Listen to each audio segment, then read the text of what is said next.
유럽에 변수가 발생을 했습니다. 러시아 언론들이 2022년 4월 1일 우크라이나가 러시아 벨고로드의 유류 저장고를 공격을 했다며 일제히 관련 보도를 하고 영상을 배포하고 나섰기 때문입니다. 바셰슬라프 글로드코프라고 하는 벨고라드 시장은 우크라이나가 군용 헬기 2대를 동원해서 저고도로 비행을 하며 러시아 영토에 진입한 후 SA 로켓을 발사를 해서 시설을 공격했다고 주장을 하면서 관련 영상을 공개를 시키고 있습니다. 이 사건을 유포시키고 있는 곳은 러시아 관영 매체들과 러시아 정부 관리들의 SNS 계정들이고, 서방 세계에서는 로이터 통신이 이제 보도를 했습니다. 현 상황에서 자국에 불리한 내용을 보도를 통제를 강력하게 하고 있던 푸틴의 행보에 비추어 보았을 때, 이 사건을 러시아 국영 매체와 관영 매체들이 대대적으로 보도를 하고 있는 것은 그 배후와 의도를 아주 강하게 의심을 하게 하는 대목이라고 할 수 있겠습니다. 이에 대해 국내 몇몇 언론은 우크라이나가 러시아에 대해서 반격을 했다며 분석도 하지 않는 아주 수준 낮은 보도 태도를 보이고 있습니다. 우선 러시아가 주장한 내용을 보면 러시아가 이제 공격을 받았다라고 주장을 하는 우크라이나의 공격 자산은 Mi-24 하인드 공격 헬기입니다. 우크라이나는 Mi-24P와 Mi-24V를 보유를 하고 있는데, 총 11대를 보유하고 있었는데 러시아의 초기 공격으로 한 대를 손실하고 현재 가용 전력은 10대입니다. Mi-24P와 Mi-24V는 B8V20라고 하는 발사기를 이용을 해서 S8 로켓을 발사할 수가 있습니다. 그리고 러시아 주장에 따르면 사용된 무기는 82mm S8 무유도 로켓이고, 우크라이나는 이 S8의 여러 파생형 중에 KOM이라는 로켓을 운영을 합니다.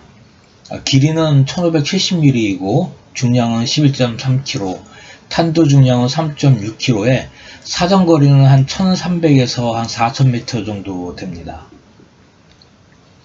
러시아가 공격을 받았다라고 하는 표적은 벨고로드 시 동쪽 외곽에 있는 유류 저장고이고요.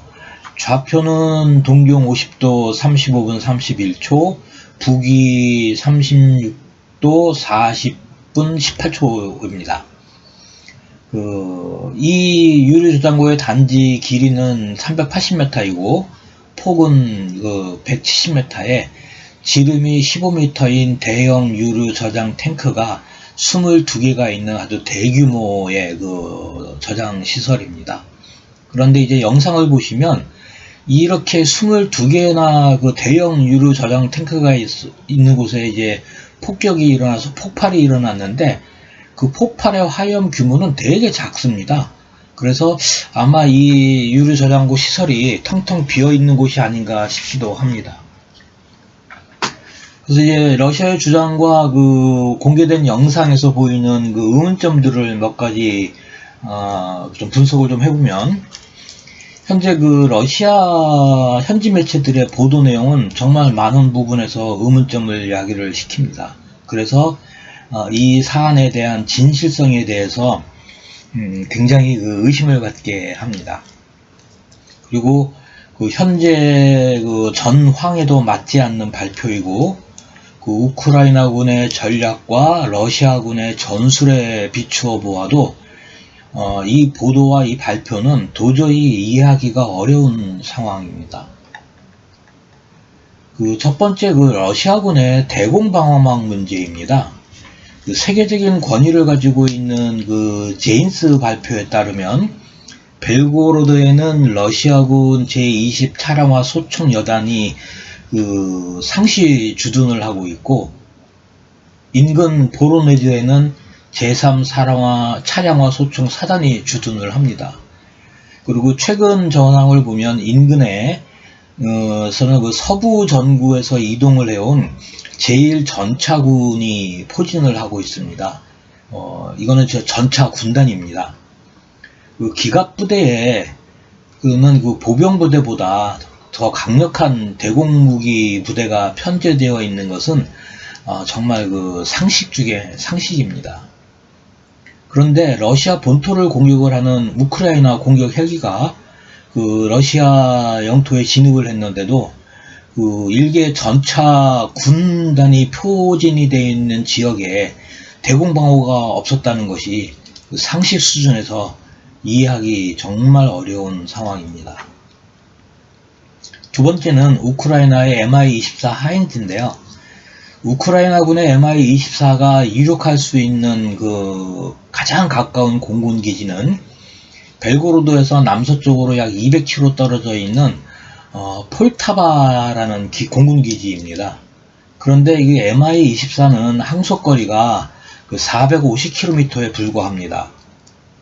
근데 이 450km밖에 그 비행을 하지 못하는 Mi-24 하인즈 공격 헬기가 왕복 400km에 달하는 거리를 더군다나 러시아의 방공 레이더망을 회피하기 위해서 저공 비행을 하면서 이 임무를 수행을 했다? 현실적으로 불가능한 얘기입니다. 우크라이나군이 위험을 감수하고 Mi-24 하인즈를 그 하르키우 최전방까지 이동을 시켜서 배치를 한 다음에 작전을 수행하지 않았다면 이거는 불가능한 얘기입니다. 그러나 아무리 과감하게 전방 배치를 해서 운용을 했다 하더라도 현재 이 수미 지역과 하르키우 지역은 전투가 굉장히 치열한 지역입니다. 근데 그런 지역을 저공으로 비행을 해서 러시아 영토까지 들어가서 유류 저장고를 폭격을 했다? 정말 이해할 수 없고 현실성이 없는 얘기입니다. 그 이유는 다음과 같습니다. 지금 보시는 그 화면은 러시아가 우크라이나가 공격을 해서 유류고가 피폭이 되었다라고 주장을 한 벨고로드의 위치입니다.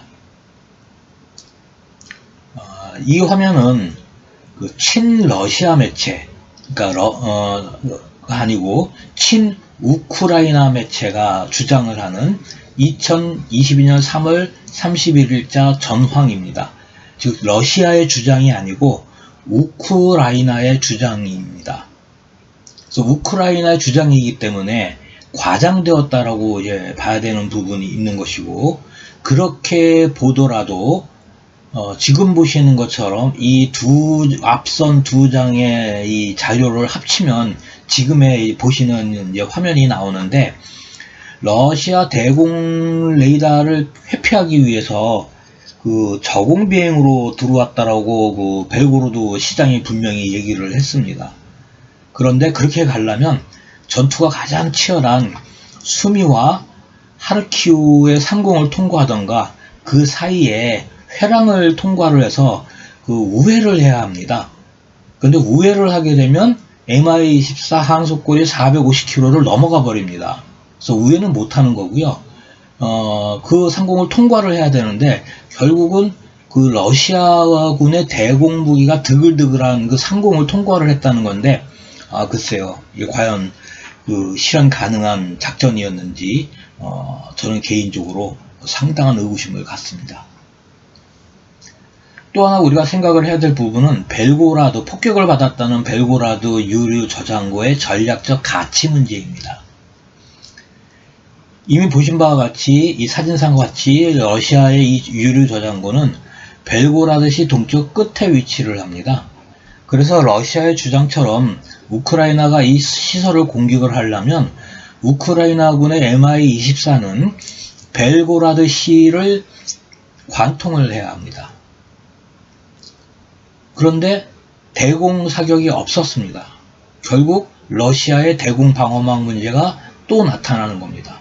즉 대공 방어망 체계가 배치가 되지 않았거나 배치가 돼 있더라도 반응을 하지 않았거나 반응을 하려고 해도 특별한 지시에 의해서 반응하지 말라는 명령을 받았을 수도 있다라는 겁니다. 또한 이 지역에는 지름이 15m의 거대한 유류 저장고가 최소 22개가 지금 식별이 됩니다. 앞서 말씀을 드렸지만 러시아 현지 매체들이 공개를 한 영상 속의 화염은 이 22개의 유류 저장고가 폭발을 했다고 보기에는 턱없이 부족한 굉장히 작은 크기의 화염입니다. 아마 탱크 하나 내지 2개 정도가 피폭이 된 것 같은데, 유류 저장고의 탱크가 피폭이 돼서 폭발을 하게 되면 그 열기와 그 파편으로 해서 주변에 있는 탱크도 유폭을 하게 됩니다. 근데 지금 화면상에는 유폭이 전혀 없습니다. 결국 이 저장소에 저장이 되어 있는 유류의 총량이 거의 없었다는 것을 의미합니다.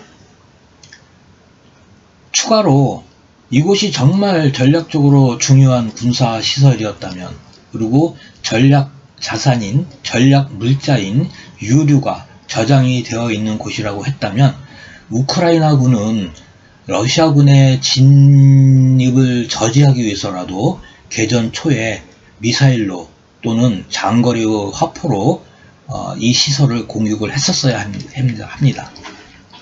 그런데 우크라이나는 이 시설을 공격하지 않았었습니다. 한 달이 넘게 러시아의 일방적인 공격을 받으면서도 이 전략 시설을 공격하지 않았습니다. 지난 2월 24일 개전이 된 후 우크라이나는 러시아군이 집결을 하는 집결지를 공격을 할 수 있었습니다. 그러나 그 집결지가 러시아 영토 내에 있었기 때문에 그 러시아 영토에 대한 공격을 극도로 자제를 했었습니다. 왜냐하면 이게 굉장히 전략적인 개념인데요.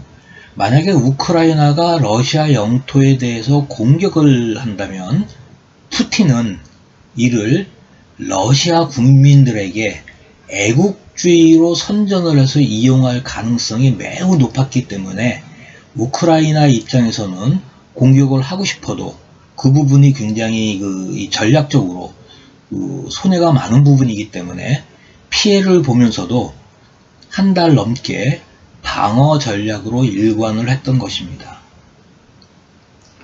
그런 우크라이나가 갑자기 전략을 바꾸어서 전략적인 득보다 실이 많은 군사행동을 하고, 더군다나 거의 비어있는 이 유류 저장고를 공격을 했다라는 것은 납득하기가 어렵습니다.